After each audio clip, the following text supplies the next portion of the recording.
बिस्मिल्लाहिर्रहमानिर्रहीम। अस्सलाम वालेकुम, welcome back to medical course. तो आज की क्लास में जो हम पढ़ने लगे हैं पीडियाट्रिक्स के बारे में कुछ ना। तो जो NRE2 है ना, उसमें पीडियाट्रिक्स के 2 स्टेशन आते हैं। जैसे कि मैंने यहाँ पे लिखा हुआ है पीडियाट्रिक स्टेशन आपके पास होते हैं 2 स्टेशन। अब जो वो 2 स्टेशन है ना उनमें से एक स्टेशन मैंडेटरी भी हो सकता है, क्योंकि आपको पता है हमारे मेडिसिन में एक मैंडेटरी होता है, एक सर्जरी में मैंडेटरी होता है, और एक पीड्स में से या एक गायनियोलॉजिस्ट में से। तो लास्ट टाइम 2024 में तो पीड्स के ही मैंडेटरी स्टेशन आए थे चारों डेट्स में। इस बार हो सकता है कि गायनी में से हो, लेकिन आपने प्रिपेयर लाजमी करना है अकॉर्डिंग टू मैंडेटरी। अब जो पीड्स है ना पीड्स के हवाले से जो एग्जामिनर्स है या एग्जामिनेशन में जो क्वेश्चन आते हैं ना, वो ऐसे है कि आपसे वो कोई भी हिस्ट्री पूछ सकते हैं। हिस्ट्री के हवाले से एक ना एक सेशन लाजमी आता है, ठीक है। अब वो हिस्ट्री क्या हो सकती है?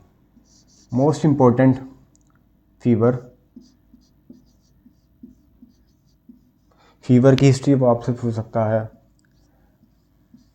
डायरिया की हिस्ट्री आपसे पूछ सकता है, most important febrile fits, the lovable question of the examiner.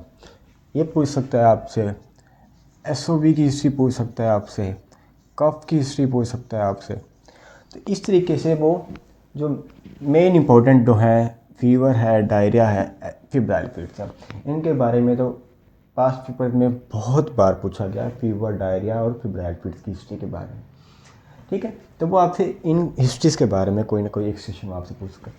दूसरा वो है EPI वैक्सीनेशन शेड्यूल। जो बच्चों का वैक्सीनेशन शेड्यूल होता है ना, उसके बारे में भी क्वेश्चन आ जाता है, लेकिन अभी तक पास्ट पेपर में कभी ये सवाल आया नहीं है। तो आपने इसको भी वैसे प्रिपेयर करके जाना है। जो उसकी डोजेज़ वगैरह है, कौन सी वैक्सीन में कब लगनी है, और उसकी डोज कितनी है, और वो उसकी कहाँ पे लगनी है, ठीक है। इंट्राडर्मल, इंट्रामस्कुलर जो वगैरह है, तो वो आपको EPI वैक्सीनेशन शेड्यूल अगर आप गूगल करेंगे तो आपको वहाँ से इजीली मिल जाएगा, वो आपने प्रिपेयर करके जाना है। थर्ड, वो आपसे पूछ सकता है द कार्डियोपल्मोनरी रिससिटेशन। बच्चे को आपने रिससिटेट करना। इसमें वो एक टॉपिक है जो है चोकिंग।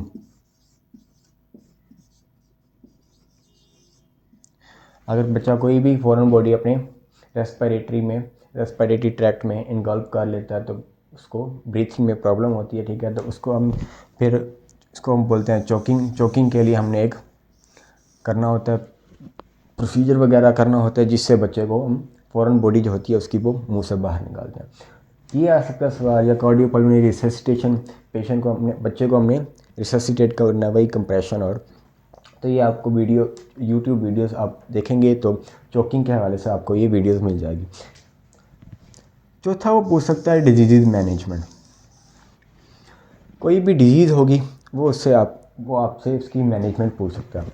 लाइक पास्ट पेपर्स में आया हुआ डायरिया, एपिलेप्सी, निमोनिया, ठीक है। तो ये मोस्ट इम्पोर्टेंट है इनके। वो आपसे डायरिया की मैनेजमेंट पूछ सकता हूँ, एपिलेप्सी की मैनेजमेंट पूछ सकता है, निमोनिया की मैनेजमेंट पूछ सकता हूँ। देन है हमारे पास एक्सरे। वो आपको एक्सरे दिखाएंगे, और आपसे पूछ सकते हैं ये क्या क्या है। लाइक पास्ट पेपर में जो मोस्ट इम्पोर्टेंट है, एक आया हुआ है फॉरेन बॉडी इन इसोफेगस,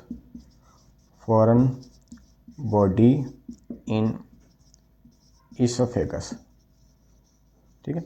वो आपको एक्सरे दिखाएंगे, उसमें आपको दिख रही होगी कि इसोफेगस में आपको फॉरेन बॉडी है, ठीक है। तो वो आपसे एक्सरे की फाइंडिंग्स पूछेंगे, और उसकी मैनेजमेंट पूछेंगे, और उसकी कॉम्प्लिकेशन पूछेंगे। दूसरा एक्सरे आपके पास आ सकता है निमोनिया का, जो बच्चों में मोस्ट कॉमन है। जब मेरा एग्ज़ाम था तब उन्होंने मुझे निमोनिया का एक्सरे दिखाया था, ठीक है।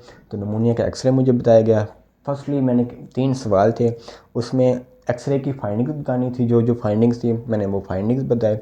तीसरा था डायग्नोसिस, दूसरा सवाल था डायग्नोसिस बताना था, और तीसरा सवाल था उसका ट्रीटमेंट। इस हवाले से वो आपसे एक्सरे पूछ सकता है। आगे IMCI classification. IMC stand for integrated management childhood illness, integrated management childhood illness, ठीक है। तो ये एक हमारे पास, जैसे हमारे पास WHO, इसी तरीके से ये हमारे पास integrated management of childhood illness, उसकी वो क्लासिफिकेशंस पूछ सकता है। पास्ट पेपर्स में जो आया हुआ है वो है फीवर, रेस्पिरेटरी डिस्ट्रेस,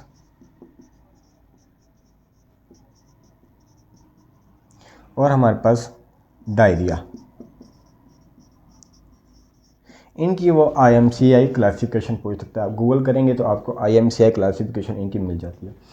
लास्ट में वो आपसे एक सवाल और कर सकता है, which is the post natal examination of infant. Past paper में क्वेश्चन आया, you are the HO in the ward, ठीक है ना।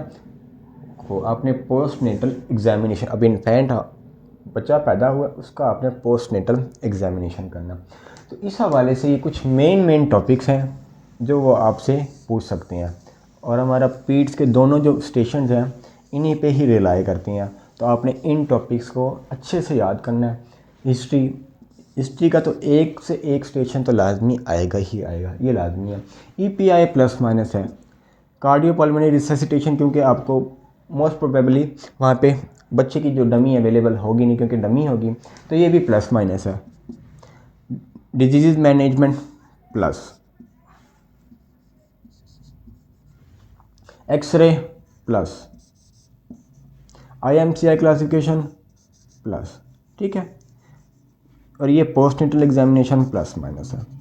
तो आपने करने सारे हैं, लेकिन जोर किन पे देना है? 1, 2, 3, 4 और 5, इन पे आपने ज़्यादा से ज़्यादा जोर देना है, ताकि आपके जो पीट्स के सेशंस होंगे वो ईज़िली आप पास कर जाएं। Thank you.